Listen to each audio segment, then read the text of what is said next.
right, you're all set. Okay, we're live. Yep. Okay, good evening, everyone. This is the March 23rd, 2022 meeting of the Village of Mamaroneck Planning Board. Welcome. Before we get started, I need to take attendance for the minute takers. We have all members of the planning board here.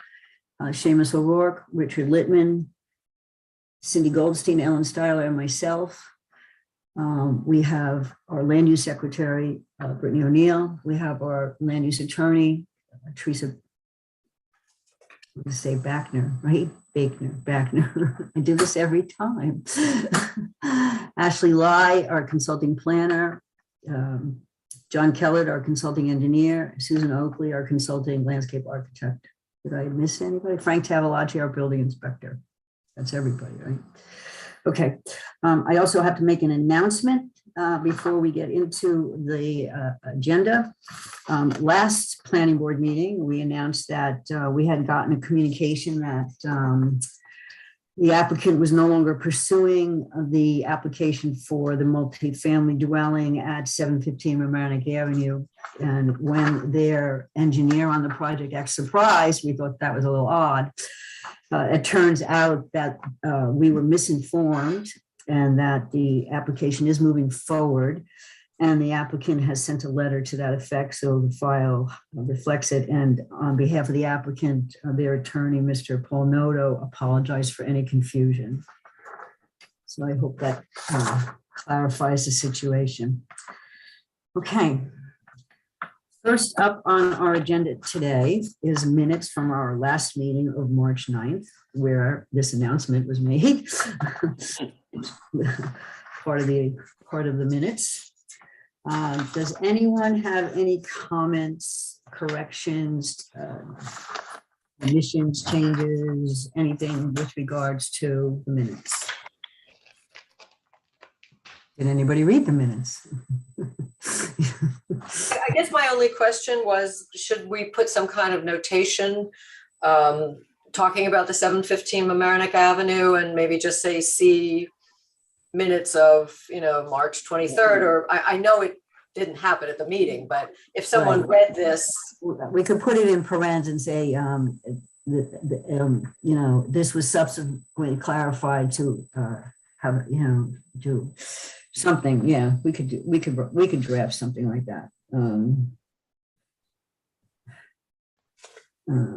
Well, I mean, what happened was there were two firms moving forward on this, and one withdrew, and that was the one that told us they weren't no longer pursuing it, but the other one still is. So how that happened, it was just a poorly worded email from the partner that left the project. Cindy, you want to wordsmith that? Note. Yeah, just note. Okay. The information given to the planning board was inaccurate. Corrected. 3/23 planning board meeting.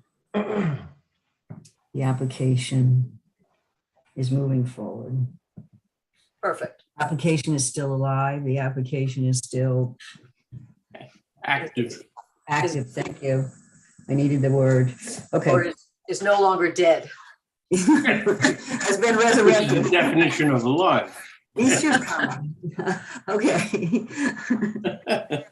Can I have a motion then to approve the minutes as amended? So moved. Second. Okay. Ellen? Yes. Richard? Yes. Cindy? Yes. Seamus? Yes.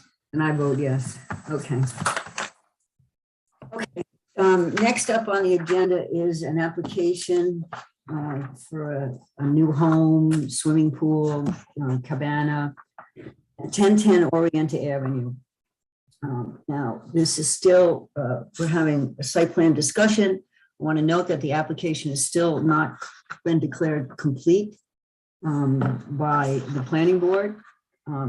So again, this is just open for discussion with planning board members. There will be a time in the future where we'll have a public hearing, but and since it's not complete, there's no point in people commenting on the application the way it looks now because it's likely to change. Does that make sense to everyone? Yeah. All right, so we have new materials submitted to us by the applicant. So do you want to, Brittany, can you elevate or what's it called? Promote. Can you promote the people who are going to be speaking on behalf of the applicant? We have a new, Leo, is Diane going to speak as well? I see her. I believe Diane and Meredith and Christina should all be here. If they could just, everyone just raise your hand, whoever wants to be promoted. and again, it's just representatives of the applicant.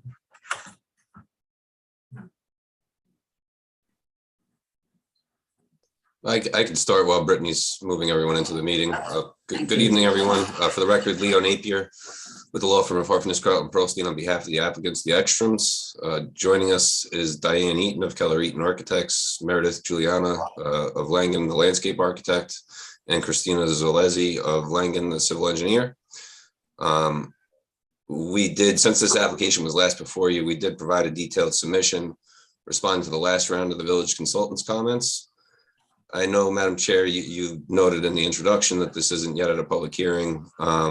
And I do believe that the application is fairly complete based on the last round of comments issued by the village consultants. Those plans were revised, specifically the landscape plan and the civil plan were revised in response to Ms. Oakley's comments, as well as John Kellard's comments and Ashley's comments. I think the only outstanding comment back was from Susan Oakley, still on the landscape plan, so I'll touch on that in a second. I know there was some confusion the last time this was before you as to who the owner was and who was responsible for the tree removal that occurred on site. It was, details were provided in our submission, but the current owner are the Ekstroms. They purchased the property from DeKalb Development Corp., who had cleared the site in June of 2020, and then subsequently removed the existing house there. We didn't represent the Ekstroms in that purchase. However, there were representations made by DeKalb at the time the sale happened that all proper permits and approvals were obtained for the activities that occurred on site. And the Ekstroms didn't close until September of 2020. So when they filed this application and found out that there was some issues with the property, that was news to them. That said, we are where we are. We've reviewed the last set of comments from Ms. Oakley, and while we may not agree with all of the assumptions and conclusions contained therein, we did have a chance, Meredith had a chance to speak to Susan yesterday, I believe, about some further potential revisions to the landscape plan, which we think we can either achieve or come close to achieving the requested tree replacement count. And that would be with replacing some of the proposed arborvitae with some different tree species. Overall, the plan, the scheme of the plan wouldn't change much. So at the conclusion of this, unless there's any other pending issues with the planning board, I would ask the board to consider scheduling a public hearing so that we can get the benefit of any other comments or questions the public may have and be prepared to address those as well. I think unless I can share plans or we can discuss. I just want to clarify. I think we were under the impression that all of this happened in 2021, not 2020. Oh, sorry. It was actually, yes, 2021. I apologize. All right. All right. Okay. Okay. So we're talking about trees being cleared in 2021, the Ekstroms closing on the property in September. The trees were removed in June. Okay. Yes. That's basically your point. And that, are you saying that you don't feel the applicant should be held responsible or should be responsible for replacing the trees? So I don't know that it's fair for the applicant to be held to the tree ordinance that was adopted in October. Not the tree ordinance. They didn't violate the tree ordinance because the tree ordinance was not in effect then. Yes, but Ms. Oakley's proposed replanting requirement is based off the tree ordinance. Because that's where we are today, and that is what is in effect today. Understood. And so my point being that I don't even need to dive into whether or not we agree or disagree with their calculations. I think with some minor changes to the proposed plantings, we'll be able to either get to that number or very close to it. Okay, all right, we'll see. Okay, all right. So would you like to present the new plans and what changed from the last time the applicant was here before us? No. So I brought up our planting plan. You can see in the background of that, there's also the significant stormwater detention features on site, both in the front yard and the rear yard. The additional plant material that's been proposed is on both sides of the driveways. Well, Meredith, actually, maybe if you could walk through the changes to the plan, that may make more sense. Yeah, sure. You were doing a pretty good job there, Leo. Yeah, so thanks. I'm Meredith from Langen, like Leo was saying. The changes that we made, we incorporated Susan's comments on creating a native plant palette. So we've changed out all of the species to be native species in this version of the plan. And then we've added additional material along the front and a few additional trees in the back as well. So that does kind of cover everything that we've added. And like Leo was saying, we've discussed this and everything, and we're pretty confident we can reach that number in Susan Oakley's most recent set of comments. And I think that covers it. I think you guys are well versed in understanding the underground detention that was required. So that does kind of place a little bit of a limitation on our planting area, but I think we're able to work around it.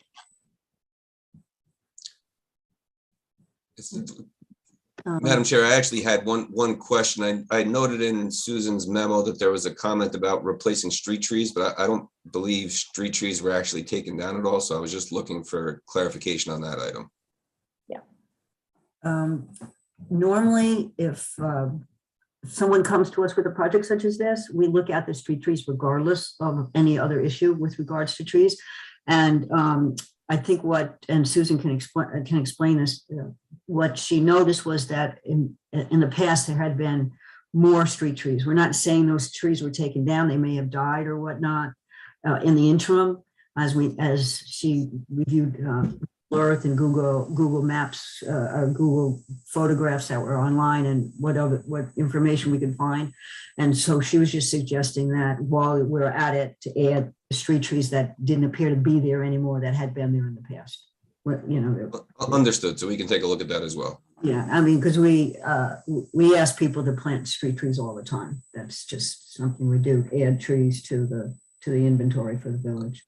I'm used to seeing that on the commercial projects. I haven't had too many residentials with your board, so Yeah. Understood. Okay.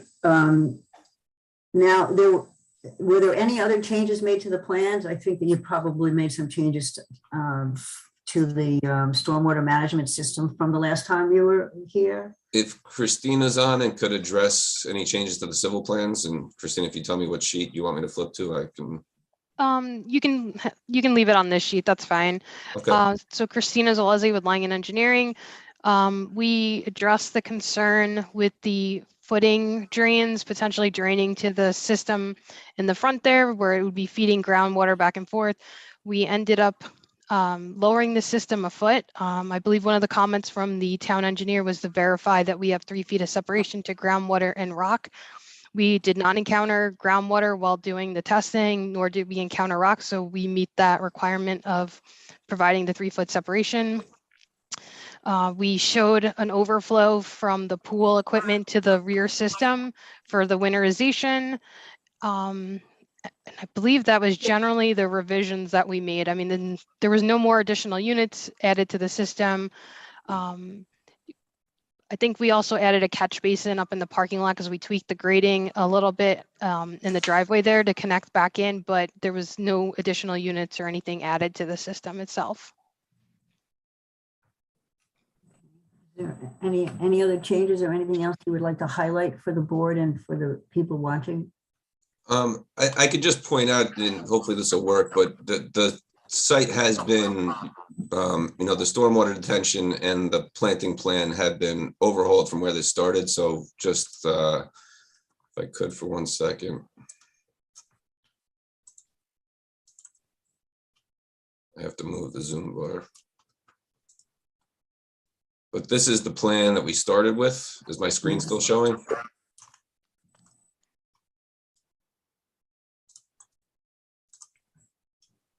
Can you all see that plan? Yes. So that's the plan that we started with, and then this is where we are currently. So you can see there's a lot more Coltex and a lot more plant material on site. So we are trying to be responsive to the board's comments and then the consultant's comments and come up with a comprehensive and well thought out plan for the property. Yeah, we appreciate that. Okay, so there's nothing else that you'd like to highlight or anything like that? No, I think that's it. And as I mentioned, we'd ask the board to consider scheduling the hearing. The proposed changes to the planting plan, the overall scheme wouldn't be drastically different. It would just be a greater variety of material instead of the arborvitae. There was a range in the landscaping consultant from, I'm just looking for my notes, 78 to 90 trees. What's the, when you say you'll get close to the target, what's the amount of trees that you guys are having? I don't have her memo open in front of me, Mr. O'Rourke, but I want to say it was 72-ish, thereabouts. 73. So that's what we're working towards. 78. I would suggest that I'm trying to count the trees on this plan, and I'm not getting anything anywhere near 78 trees. This isn't the final plan. So Ms. Goldstein, there's 32 trees currently shown on here, not counting the arborvitae at all. And so what we're talking about is removing sections of the arborvitae and replacing those with a different plant species that wouldn't be an arborvitae, that would be considered a quote unquote tree. And you have room for that. And Yes, so they'd be going in place of the arborvitae. So yeah, but you also have to have the pool screened from the neighbors. So understood. the arborvitae for screening, then you have to make sure you have a screen. Understood. Right. Okay. And just Well, to, we'll see. I mean, we're looking forward to the next iteration of the landscape plan, obviously. Yeah. and maybe just to clarify, it's a lot of trees, but a couple different numbers. Susan, I thought I saw 78 on the low end. And Susan, did you confirm 78 on the low end? Yes, 78. And then Leo, you said you guys are working towards a low 70s number at the moment. Is that Whatever the final conclusion was in Susan's email is what we're trying to accomplish. got it? Okay. We're doing our best. I don't know that we'll be able to get all the way there, but we're trying to. All right. Well, we'll see where you end up. And obviously, there are other alternatives to making that number. Let's figure it out. Okay. You want to take your screen share down, and we'll hear from our consultants with regards to how we're doing with what we have now. Ashley from AKRF, Ashley Live, Yes. KRF, any comments? So we provided a memo. They did address all of our comments from our last round. I do just want to have clarification on the question about the lighting plan. The application said that no above ground lighting is proposed in the vicinity of the pool, but I am curious if there's going to be any lighting on the back of the house at all that should be picked up in the lighting plan. Any lighting that we would propose would be a low level LED light fixture. It'd be fully shielded and directional. So that hasn't been fully fleshed out yet, but as of now, no.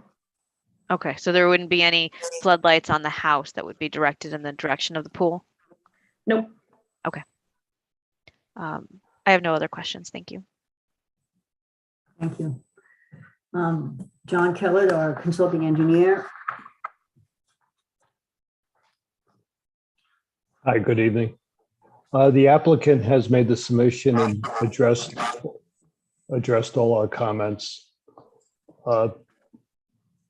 Just for clarity for the board, The stormwater systems that are proposed on site now, they are significantly larger than the systems that were originally proposed. The original proposed system were only detaining the increase in runoff from the impervious surfaces.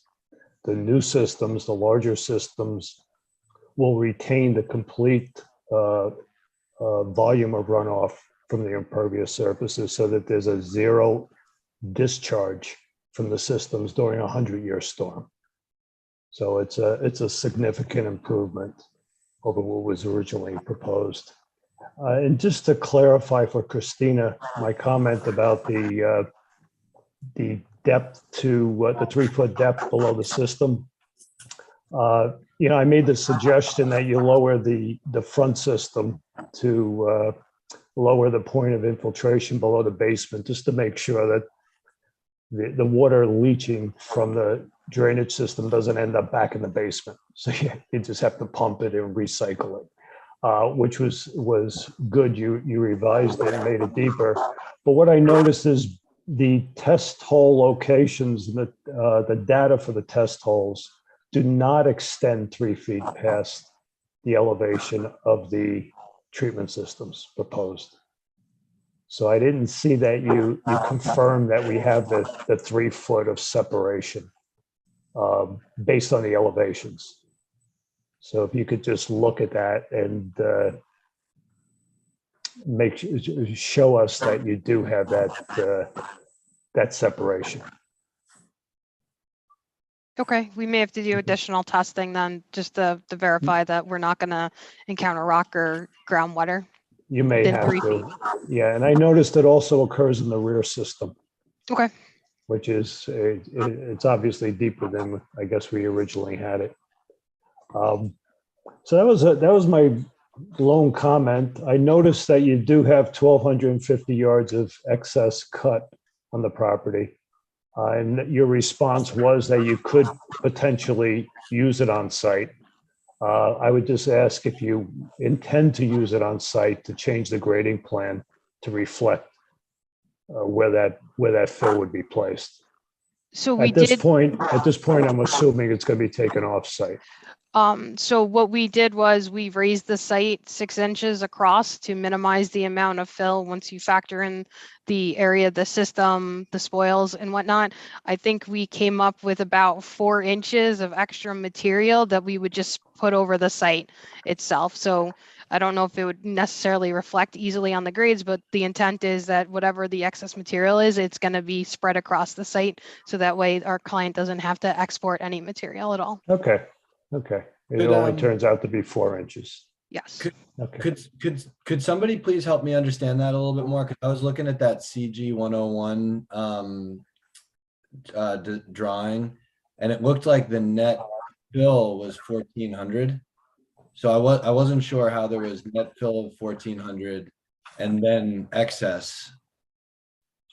So the way we did our calculations are we compared the existing grade to the final grade, and then that's where the net fill came from. We came back and adjusted the earthwork numbers to account for the 2 large systems, the gravel. So that's where, by taking that material out and then the foundation for the house, that is how we ended up in a net cut situation, because all that soil is going to be displaced. Got you. So I don't think that this property is a floodplain. Is that right? That is correct. It's not in the floodplain. But then, from a layman's understanding, and apologies, when you combine all of these items, you have basically a net cut. Is that right? Correct. Yes.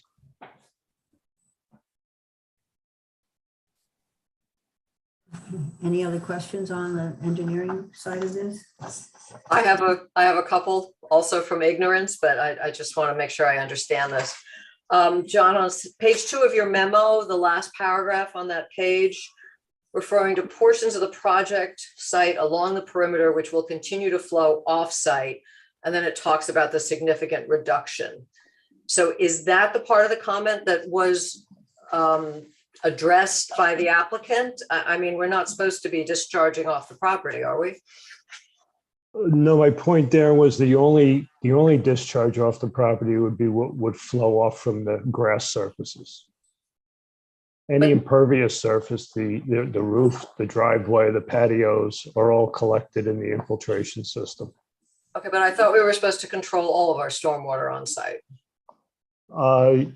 You can control, they are allowed to discharge stormwater from the site to equivalent levels of what discharges from the site presently. To adjacent sites, to neighbors. Correct. Okay. That's what's occurring presently. And they've significantly reduced the volume of runoff that will be flowing off the site, because they're retaining all the runoff from the driveway, the rooftops, and the patios on site with no discharge. Okay. So it's a net reduction. If I'm speaking correctly, Christina, correct Yes, me if I'm wrong. yes, yeah, we're significantly reducing the amount of stormwater leaving our site from existing conditions because of the detention systems that we have in place. So all that's leaving the site is what's going to sheet off the grass and go, and that's what it's doing today. Is the grading going to change that aspect of it at all? No, the grading doesn't change any of that. We generally try to maintain the existing grades as much as possible. We just raise the grades in some areas across the site due to the earthwork analysis, but we still maintain positive drainage. Okay. So the question about the trench drain and should have a sump pump, any requirement that the sump pump have a generator? The trench drain that we're proposing is, maybe I'm misunderstanding, but we're proposing a trench drain with an 18-inch sump to collect the debris. That was the previous comment. And we addressed that. We updated our detail to reflect that a sump would be provided. Yes. And But that there would be trench- no sump pump or anything like that associated with it. The trench drain flows by gravity to the Gravity, infiltration okay. system. Yes. Okay. And I mean, this probably isn't something that the applicant can address, but there was a house there before. So I'm assuming DeKalb brought in fill, because when they took down the house, they would have had a big hole in the ground. So they must have brought material on site to grade it. I don't know, based upon the previous survey, yes, there was a house there, and based upon the latest survey, I don't know if they brought fill in, but where the house was sitting, there is a substantial depression that's there.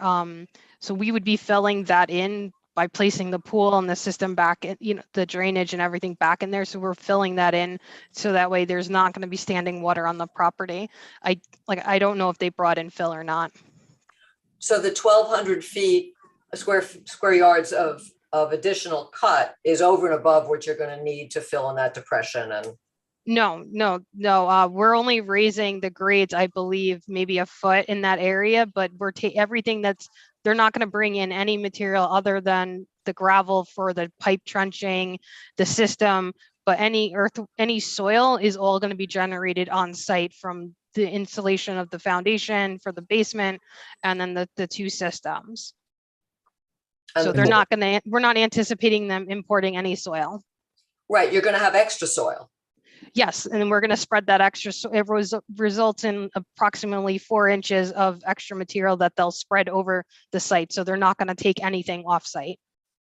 And that won't exacerbate the off-site water flow to neighbors.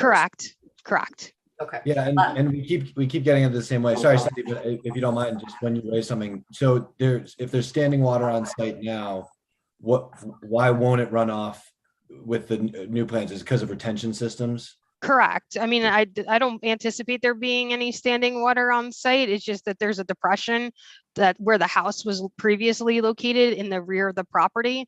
The way the grades are, it would settle in there. I believe it's probably 6 inches to a foot lower than the surrounding grades. So water could stand in there, but it would more than likely infiltrate. What we're trying to do is keep that from happening And that's why we're filling that area and we're raising it up so that way there's positive drainage. And a lot of it is going to go towards our system in the backyard because of the catch basins that we have installed. Gotcha. Because I know we've received some letters. I know the area has some flooding, so there's going to be concerns from neighbors just about all this. So each time it comes Yes. up, it's helpful to.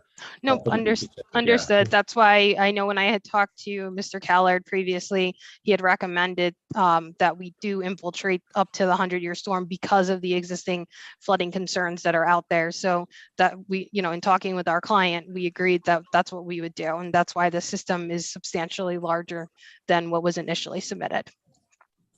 I have The applicant did go over and above on the design of the infiltration system. The original system did comply with the regulations, but it had discharge.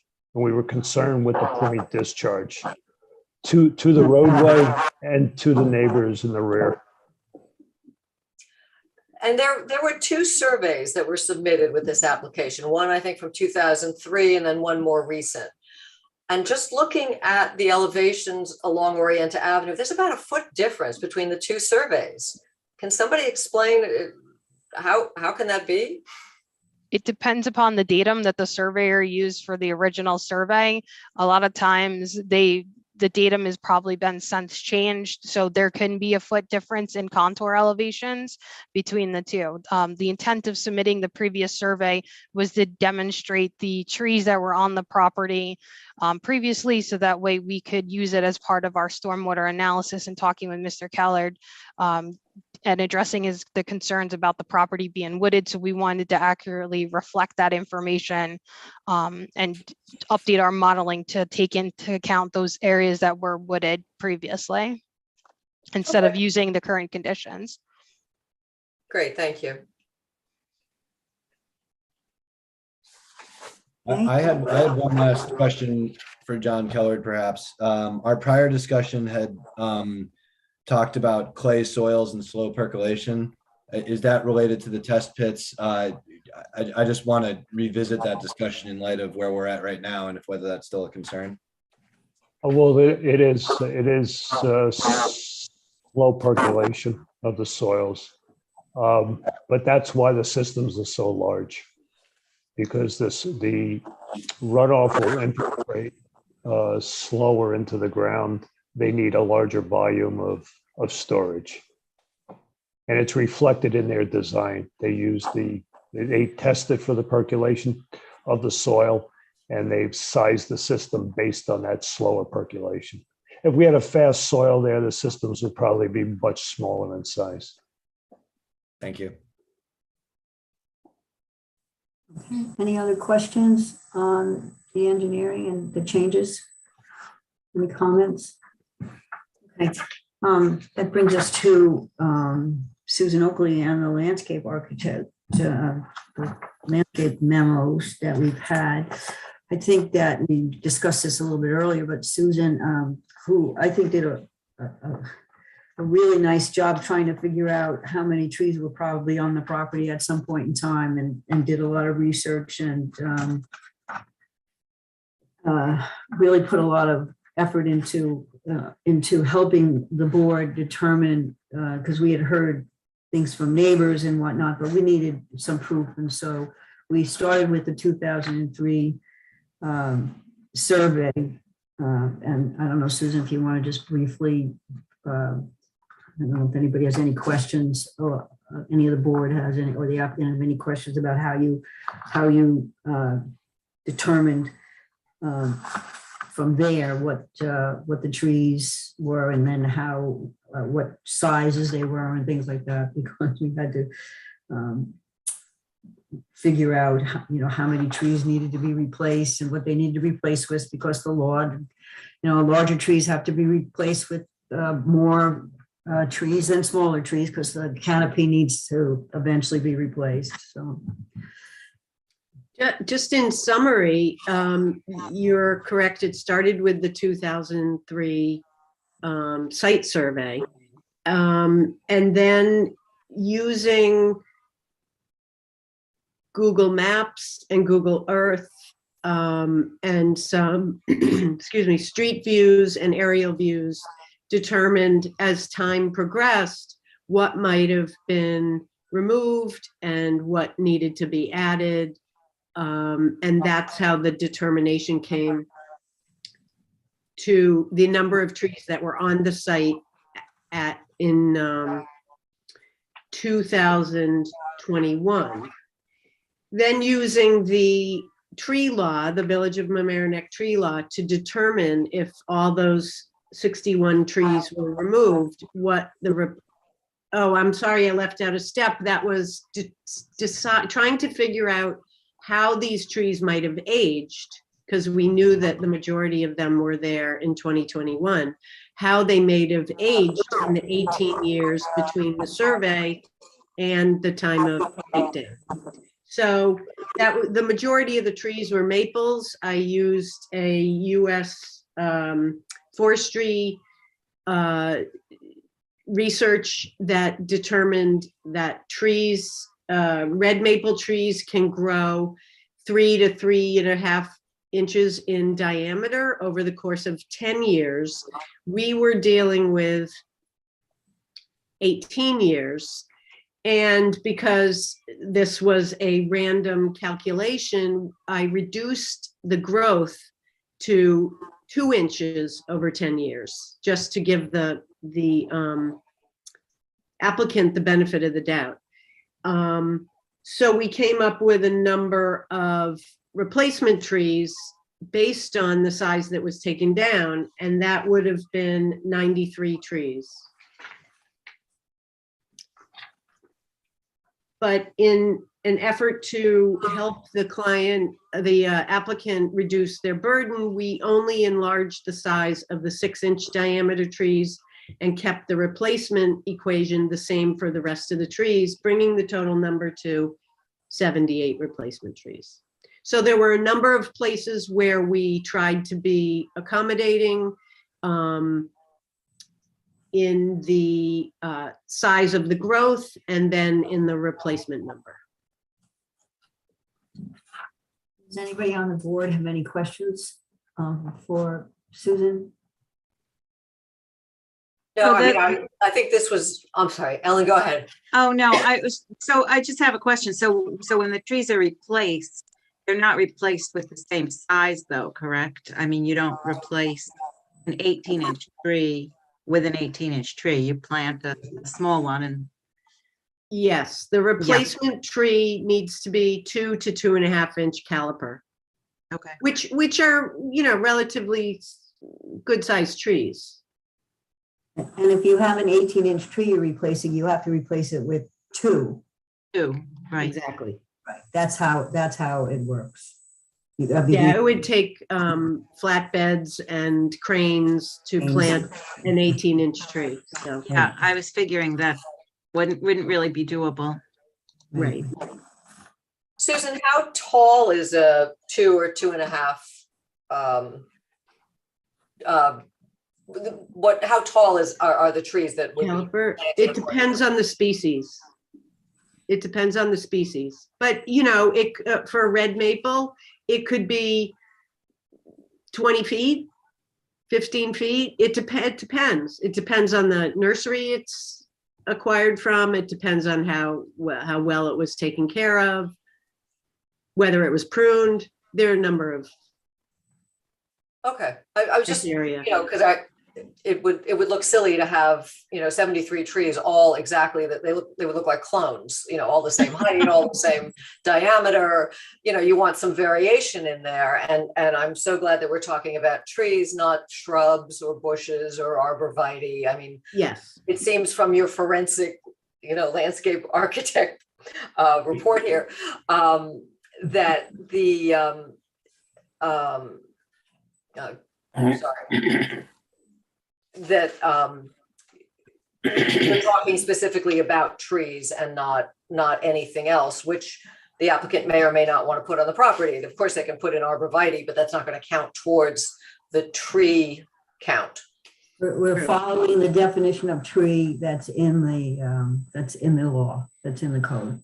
Right, which seems appropriate because that's what came down. We're That's generally. what it is, right? Right, right. And so, I mean, I would think it's going to be a challenge to get near the 73 number with the configuration of the property according to the plans right now. But I don't know how much space the roots need, how much distance between the trees so that they can actually grow. I don't know how much, there was a house there before, so clearly there's space on the property for a house. So I guess we'll have to see. And based on your first comment, the plants that they came up with in the interim, in the second iteration of the landscape plan, there was a very varied variety of plants. So I trust that that we just have to see what they come up with, and I'm sure that it will be a nice selection of plants in the right places. Great, thank you. So it sounds like from what we've heard from everyone, this is the only open issue at this point in time. That seems to be correct. The SWIP looks good, the stormwater management looks good, the swimming pool code, everything's been met. So I think that I echo Ms. Goldstein's comment about, I don't know where we're going to fit all these trees on here. And we're looking forward to seeing how you do that, because they do have to be planted appropriately so that they survive. They can't be too close together. You have to have, the proper hole for the roots, for, the size of the canopy, and to allow everything to grow properly and to replace the canopy over the next, well, I won't be alive to see it, but I feel very reluctant about scheduling a public hearing now. I'd rather wait and see what the landscape plan comes back to us as. But I yield to our consultants who are experts in this and to give us better, to give us advice. So if I could just respond to that, Madam Chair, the general idea, and this is probably going to be oversimplifying things, and Meredith will be the one that comes up with it, but as far as the additional trees, we'd be taking out, I'm going to just make this simple, but the row of arborvitae along the back property line and replacing that with something more significant that was not an arborvitae. But so I know you all are saying it's tight and this and that, but there would be, we're taking plant material that we're currently proposing out and replacing that with a different plant. And the idea is that we will get that to the point where there's enough trees in those areas to satisfy the count. So overall, the grand scheme of the plan, while it will be slightly different, it won't be drastically different. And is that with the, at least theoretical plan to let all those trees grow to kind of their full maturity, they'll have that kind of spacing? Is that how, are you planning to get them in to meet the number, or are you planning to get them in based on, like what the appropriate sizing for a full grown, version of those varieties are? No, certainly the client doesn't have any interest in planting trees that are just going to die and need to be replanted. So there are ways to, instead of having a solid row of arborvitae, there could be a zigzagged double row that's offset kind of diagonally of different plant materials, so they're not crowding each other out. Meredith, if you want to chime in, feel free. Yeah, you took the words right out of my mouth, actually. So that there's no intention to be planting this just to meet a number. The intention is to come up with a plan that meets all of your concerns and will be there for the lifetime of the property. So. Okay. Ashley or Teresa, do you want to weigh in on the public hearing? I can start. If you were to schedule a public hearing tonight, it would be for 1 month out. Right. And I think it would be very important that the landscaping plan be made available to the board and its consultants in advance of that public hearing, and with sufficient time for the consultants to generate a memo, in particular, Susan Oakley, to generate a memo on that. So typically our deadline for submissions is 2 to 3 weeks in advance of a meeting. So I think that would only give you about 1 week to turn around a revised landscaping plan. Kind of tight. We've reviewed this with our client So we've reviewed this with the homeowners and everything already. So I think we have a pretty good plan that we've talked through. So it's a matter of updating the drawings and getting them over to you. So I think it's doable. Okay. All right. As long as you understand, because if you don't make certain, dates, then the public hearing, although you'd have to go about noticing it and getting in the newspaper and all those things, we'd have to cancel it if we don't have the materials in order to allow the public to comment on a full application and the board as well. So Understood. as long as you all understand how the process works, and I can see Meredith. Going anywhere? Looking at a calendar. Working evenings anyway. Okay, so then we need to schedule a public hearing for the second meeting in April. Is that it's March? Yeah, it's March now. It's almost April 1st. The second meeting in April, which Brittany is the 20. Where's my calendar? Let's see. We need believe to it's the 27th. 27th. It's the The first one is the 27th. 13th and then the 27th. Right, the 27th. Is everyone comfortable with that? I'm knowing that if we don't get this, the public hearing will be canceled. Give it a try. All right, so we have to do this. Just one question, sorry. Brittany, what's the drop dead date that we would need to see the plan in order for the public notice to get in the newspaper? I believe, if I'm correct, Ashley, I think it's 15 days for those, right? The notices, or is it 10? Wait, can you say that again? Sorry. We're talking about the notice requirement, when the notices would have to go out by. I don't want to misspeak, so I'm going to look it Yeah, up. I have to double check my timeline too. I don't have it up. I can't access it here. I'd have to double check. I believe it might be 15 days, but it depends on the type of application it is. Yeah, our notice requirements are all Yeah, they're different per type of application. application type. Yeah. So, I mean, whatever the deadline is, I think we should be able to make it, provided it's not tomorrow. Yeah, even if it's 15 days, I mean, that seems like the max that I've seen. That would still give you time. So the notice has to go in the newspaper 15 days before the meeting. Well, yeah, but you have to give it to the newspaper sooner than the 15 Right, days. it's right. We have this all like in a schedule that you would have to. Yeah. It's, Okay, Brittany, I can connect with you tomorrow just to make Yeah, sure that we I have our can time. go over everything tomorrow with you. When she's in the office and she's looking at her computer, yeah. Mhm. But it would be really good if you could get it to them, next week to Sooner rather review. than later. That would be really helpful if you could. No problem. It's Meredith 10 and days. Susan- And Meredith and Susan have been communicating, so we'll continue to operate that way. Okay. That's for newspaper and neighbor notices, Ashley?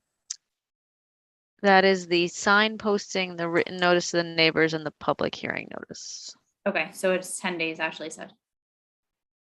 for 342-77E. Okay, all right, so I need a motion then to schedule a public hearing for the, what did we just say, 27th of April? So moved. I need a second. Second, Okay, we'll call the vote. Richard, Yes. Seamus, Yes. Ellen, yes. Cindy. Yes. and I'll vote yes. Okay, you're on the calendar. Thank you all. Have a nice night. Okay, Thank you, everyone. thank you.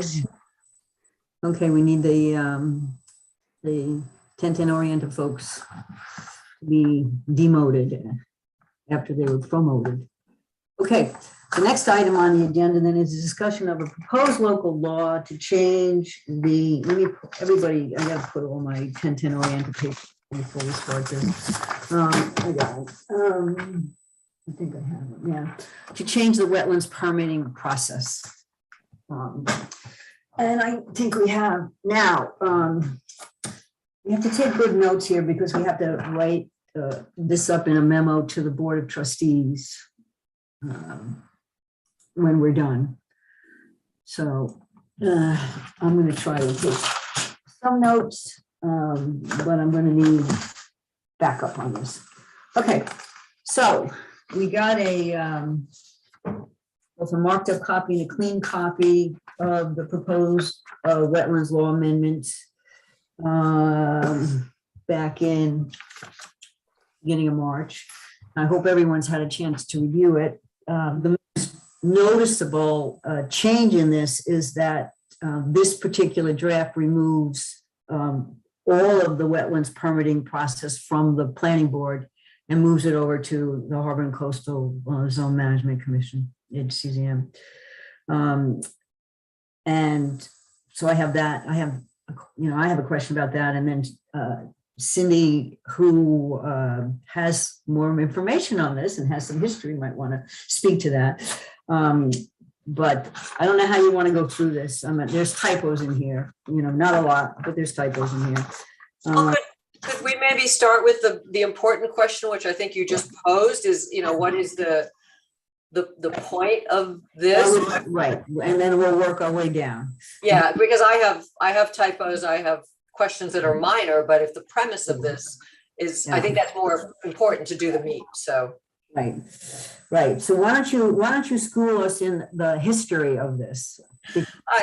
Email, and I think somebody on the history of this, right? Yeah, I somewhere in my mind, I remembered we talked about this when I was chair of HCZMC, and I found a memo from 2017 where, when we, just as background, we had a different building inspector, we had different council, we had different planners, we had a different board of trustees, and we had a different planning board, although Richard might have been on it back then. Yes.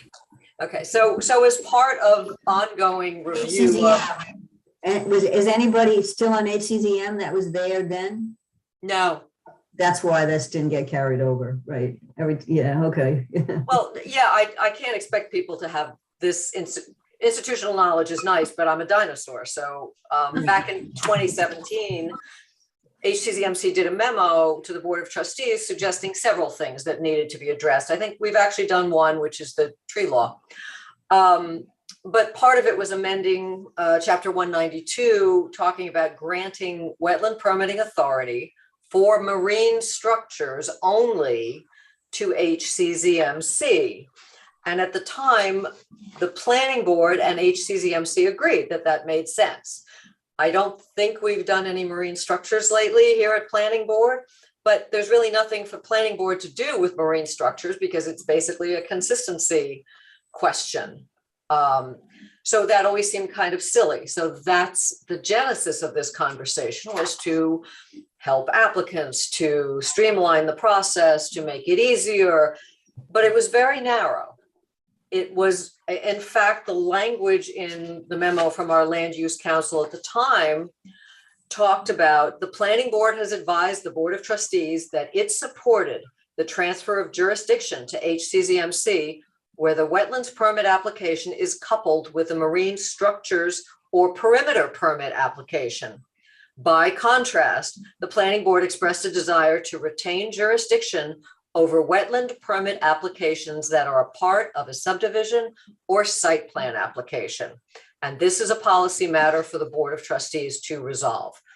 So I think maybe some of the reticence on some members of the planning boards to give this up if it's part of a site plan or other, larger subdivision application makes perfect sense. That belongs in the planning board. So why would you're actually going to make things worse, I think, by taking everything away from planning and giving it to HCZMC where they might not have jurisdiction. It's not practical to have two boards looking at the same application and making changes to it. And you'll ping pong back and forth between the boards, because if somebody makes a change on the wetland side, that's going to change the site plan.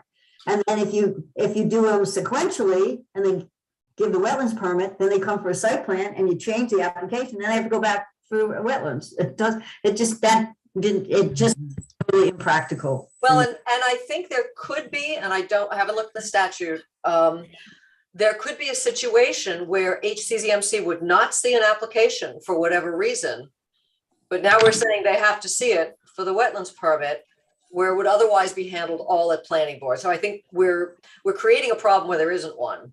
Yeah. I mean, I totally agree with you. It Yeah. makes sense to me. I couldn't see it. I couldn't see how on a practical matter, a sense it would just totally work. It just wouldn't work. So, Yeah, I remember the discussion, Kathy, and I would send the same memo to the Board of Trustees simply because you don't do planning in a vacuum, and you can't do it just as Cindy just said. You can't do it piecemeal. You got to be comprehensive, and I know the rationale. I heard whispers. The rationale was to make it easier to apply for said permit, but it's not logical because there's no backup supervision or purview over what's going on and how it makes sense in the whole scheme of the village. somebody It's just wants to put crazy. up a dock, right? Is that what, when you say marine structures, Cindy, why don't you, Yeah. a boat lift? Right, some of That's right. the, well, Seamus would know, he's been on HCZMC more recently than me, but yeah, when someone wants to redo their dock or change the dock configuration, they need a marine structures permit, and a wetlands permit. And why doesn't HCZMC do all of that? That makes perfect sense. That makes think perfect sense. That makes Think about what we did on Phillips Park Road, which was within 50 feet of the river. And that really wasn't a harbor coastal issue. That was a zoning issue.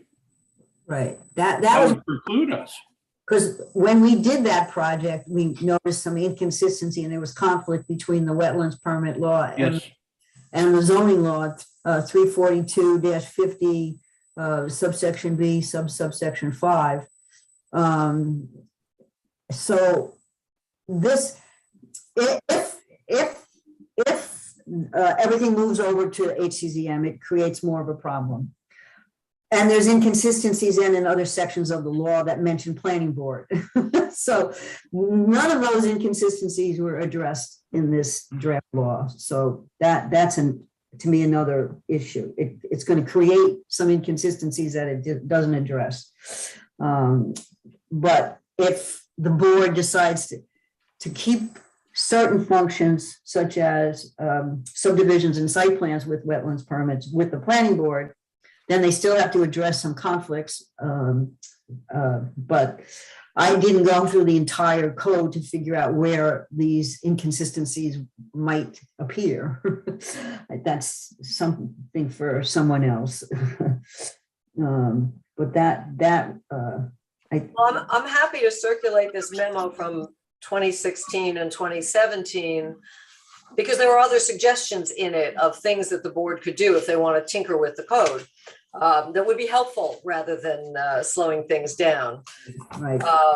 And so maybe this is part of our recommendation besides, dealing with the typos and definitions that for words that don't appear in the text of the law. Details. And also there's just some procedures that are outlined in here that just couldn't possibly work. They're just not practical. And so I have a couple of those highlighted. This is a big job. I don't, it's. Yeah, somebody did a lot of work on this. If somebody from AKRF, they did a lot of work on this. And I don't think we were the primary authors on it. I think we just helped take some notes at some HCZMC meetings. Because I have to say that, it's better presented and clarified exactly what a watercourse is and like the whole descriptions of wetlands and stuff like that. But the procedures that are outlined on here are, on page 8, they're talking about emergency activity, 192-4B5.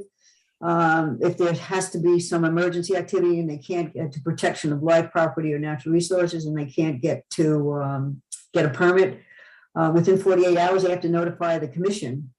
The commission has no office. The commission meets once a month. How do they notify the commission? That has to be the building inspector, the building department. And we can wrote this up, but anything like that can't go to a volunteer board. They just don't have any capacity to receive any emergency notification. unless somebody gets a call at home. But then what are they gonna do? So things. Well, then they're gonna call a meeting, because they can't do anything, they have to have a meeting. Exactly, they have to call a meeting. So it's not appropriate for any emergency activity to go to a land use board like that meets once a month. In So 4 hours. the more recent background that I have from last couple of years in HCCM is I think this came up probably with no overlap of personnel, Cindy, from the time when it first came up. And so we looked at it from a couple of different perspectives. One is, I think that the reduction from 2,500 to 1,000 as sort of the trigger point is a positive. And then I think if you read the what the law is trying to do to protect those resources, I think that's a positive. I think that the drafting was done by HCZM members, some of whom are attorneys, but not really very formally. So I've throughout thought that, between typos and, uncapitalized terms and stuff, there's some informality to it. Maybe that's something you have to live with. And then absolutely, I think there was the debate of who the correct, board, commission, or otherwise to administer it was. The perspective from HCZM when I was on there was probably that if something has a wetland, which is going to have the environmental sensitivity that HCZM deals with between wildlife, pollution, flooding, otherwise, they wanted it to get to HCZM. And so where my kind of expertise runs short is around what I think you guys were just talking about, which is if it goes to both, is that inefficient? But if, a wetland issue comes only to planning and doesn't get that LWRP consistency somehow, then, that's probably lacking. I don't know whether that's what this does or not. They I always focus, HCZM for consistency, always. yeah. So then, Should stand that way. Yeah. yeah. Well, that should be pretty clearly defined in chapter 240 in terms of the jurisdiction of HCZMC, and I think it is. Yeah. You don't get certain single family homes and subdivisions and things like that, but if they're anywhere near anything of a critical environmental area or wetland, that goes to you guys too, your former guys. But I think it was just the redundancy of the marine structures permit and the perimeter permits for the boatyards. That was the other thing. Yeah. That's strictly an HCZMC matter. And this is, you take it for the grain of salt that it is. I was one member on that board for a couple of years after when this originated. But I think that the heart of what HCZM cared about was moving the 2,500 to 1,000. And then notice requirements. I think at one point, Greg, when he was the planner, tried to take a stab at making it a little bit more consistent with the way that all of the other notice requirements in the village work. And I'm not sure whether that was successful or not, because I'm not real familiar with those. But that's what I have to add at this point anyway. So. Well, should we go through it? So we need a memo that says that. Yeah. But should we go through it page by page and go with the typos and consistencies or whatever? I mean, we can. I don't have a problem with that. Well, we don't have to. It's okay. Well, for things like typos, if you wanted to mark it up, I could combine it all into one memo that way. If you have them already marked up. My copy's marked up, obviously, but I have things that are more than typos. Okay. The whole notice section, the whole application section, it has to make sure it conforms with the other things that are needed for an application. But section 6, where it talks about notice of application, meeting and hearing, it doesn't, to me, appear to make a distinction between a public meeting and a public hearing. And it has the same notification requirements with newspaper for a public meeting, and that should just be for a public hearing.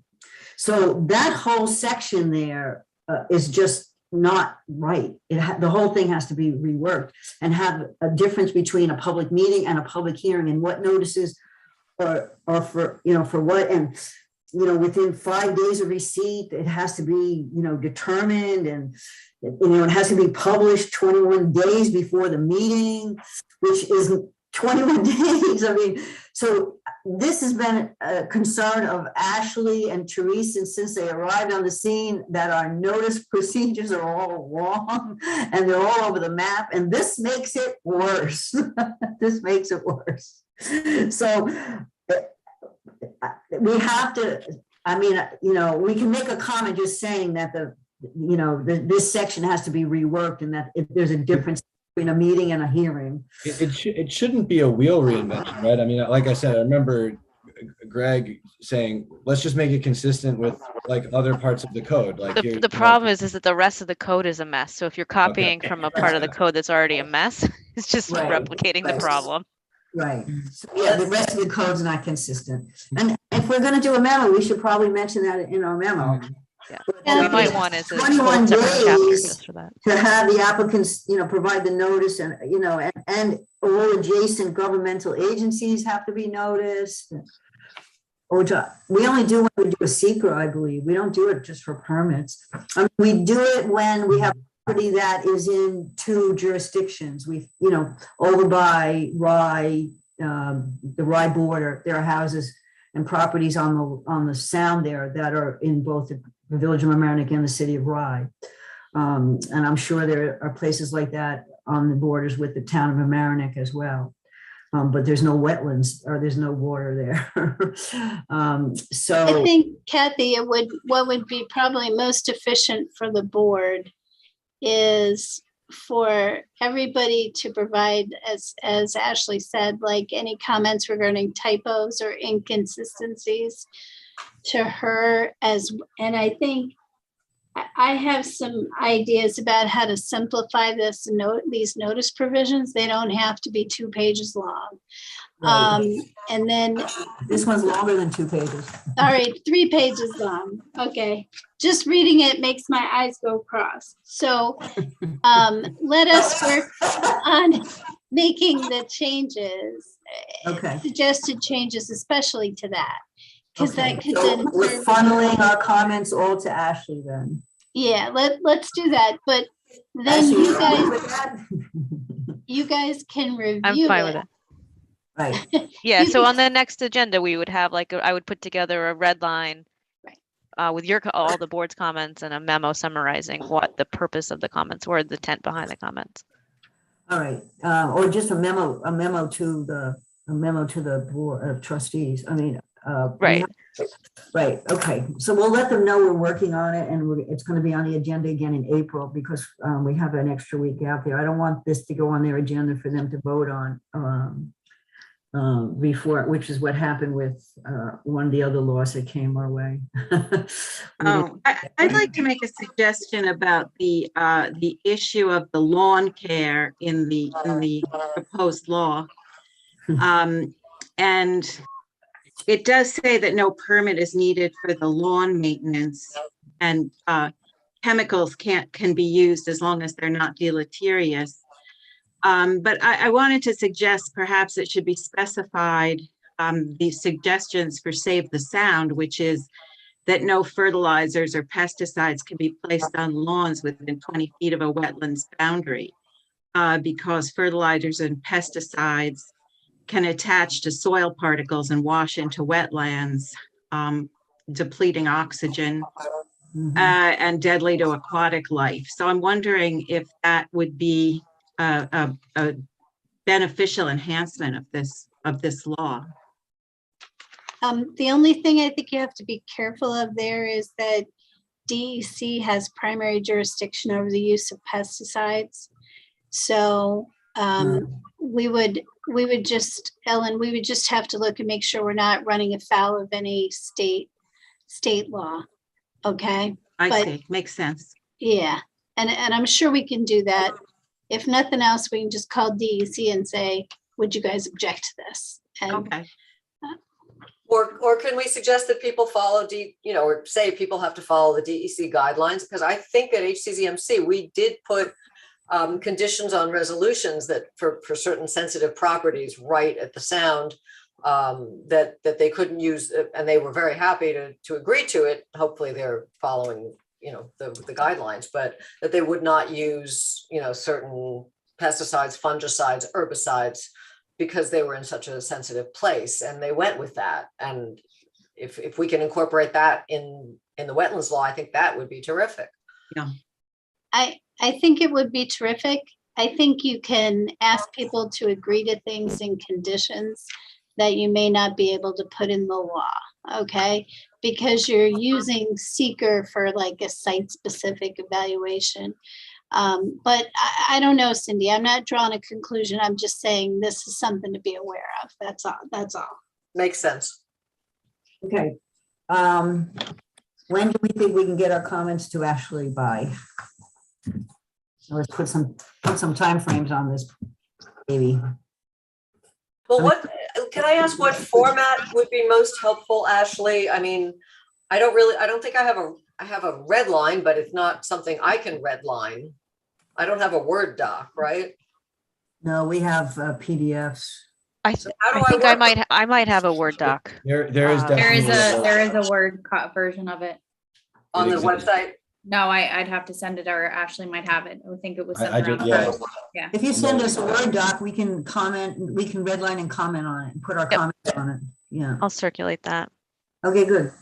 And then today's Wednesday. When would you like it by? Next week? Look at my calendar here. We get an extra week because of the way the calendar falls. We get a week off. Okay, so the next meeting's on the 6th, right? 13. 13th. Oh, the 13th. 13th. Ooh. The 13th. All right, so how about comments by the 4th or the 5th? That gives us more. Gives us, Okay, all right. You'll have mine before then. I want to do this. Well, have we kind of all agreed? Do we need something more formal in terms of just the overarching thought about how this is laid out in terms of who does what? You're gonna approve it, Cindy. Okay, The So next you're gonna meeting. approve it. the memo to the board. yeah, so Right. I've been taking notes with what everybody's been saying so far, so I'll put that all into the letter from the planning board to the Board of Trustees, and then, That's actually most critical. Good. Yeah, I didn't want this to be a non-majority, or it would be best to be, a unanimous recommendation, so I just want to make sure everybody's on the same page. It sounds like we are. I just have one other question. How do you replace wetlands in section on page 17 when they say, if you're going to build on a wetlands, you need to replace it? How do you replace a wetland? I don't get that. Well, One thing I don't love about it, but is in there, is it does allow for mitigation, right? This law, so that my guess is that would be how. But does anyone have a better answer than that? the way it works with both freshwater wetlands and tidal wetlands, and I agree with you, Ellen, it's a lot more difficult to envision how one would do this with tidal wetlands.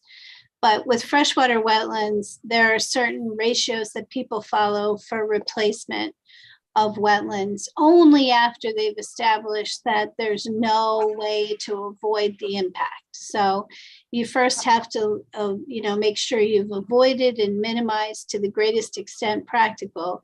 And then and only then will, like a federal or state agency, look at whether a proposal for replacement mitigation, what they call compensatory wetland mitigation, really can make sense. Now, if you have a pretty low quality freshwater wetland and you need to cross it with a road, can you mitigate that? Yes, you can mitigate that. And I've seen that done many times. If you have a valuable tidal wetland, I seriously doubt that you could ever mitigate an impact to that other than through something extraordinary like removing bulkhead somewhere else and allowing an area of tidal wetland to reestablish itself where it had been previously. So your options with that are very limited. And you would also hardly ever get a permit to do that from the state or the feds. They don't like to give impact permits involving direct impacts to tidal wetlands. And even even the Village of Mamaroneck, LWRP for consistency has like a tremendously high bar on some of them. It's maximum extent possible in a lot of situations, right? Rather than just practical. Yeah. Absolutely, absolutely. And that's really the big difference between the type of wetlands you have in Mamaroneck and the type of wetlands we have in upstate New York. You know, a lot of times they're created by drainage blockages a lot of times, so it's possible to replace and create, and it's much easier. Very difficult with tidal wetlands.